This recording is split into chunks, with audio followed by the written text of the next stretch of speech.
Okay, let's talk taxes. W-2, W-4, W-9. I know it sounds like a weird alphabet soup, right? But these forms, they have a huge impact on your money. They can seem super confusing, but I promise you, by the end of this, it's all going to make perfect sense. So, let me ask you straight up, do you really know the difference between these? Because whether you're working for a company, freelancing, or running your own business, getting this wrong can actually cost you. This isn't just about filling out paperwork, it's about controlling how much of your money goes to taxes and how it gets reported.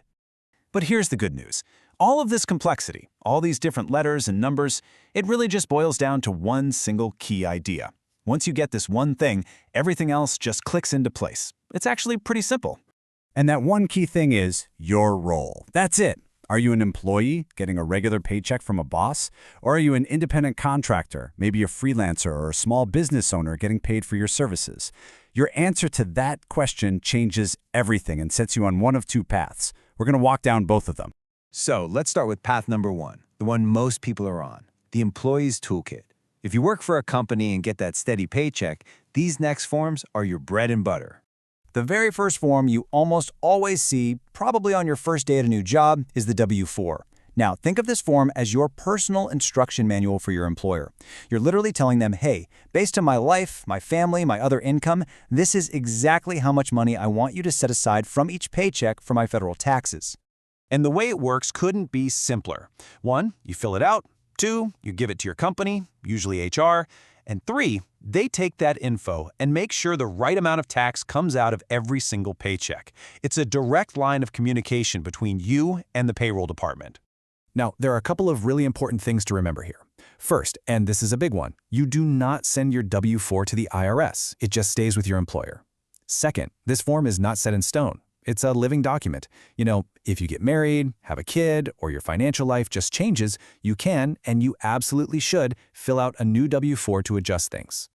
All right, so you've been working all year. Then, come January, your employer sends you this, the W-2. The W-2 is like your financial report card for the year.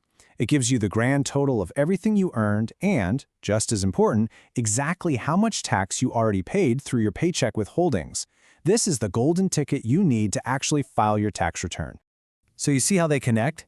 The instructions you gave on your W-4 at the beginning of the year directly lead to the final numbers that show up on your W-2 at the end of the year. One causes the other. What you tell them to do on the W-4 is what they report back to you on the W-2. Okay, let's switch gears and walk down path number 2. This is the business and contractors playbook. So if you're a freelancer, you run your own gig, or you're a business that hires people like that, listen up. This part is for you. This is where Form W-9 enters the picture. When you're hired as an independent contractor, you're the one who gives a W-9 to the business that's paying you. It's basically your official tax handshake. It tells them your legal name, your address, and your taxpayer ID number, which is usually either your social security number or a business EIN. For anyone who runs a business, this right here is probably the most important rule of all. Seriously, you should never, ever pay a contractor or vendor a single penny without getting a completed W-9 from them first. This one little step will save you so many headaches down the road. So why is that W-9 so critical? It all comes down to this magic number, $600.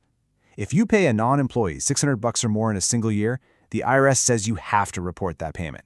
And to do that, you need to send them a different form, a 1099. But guess what? You can't possibly fill out a 1099 without the info you got from that W-9.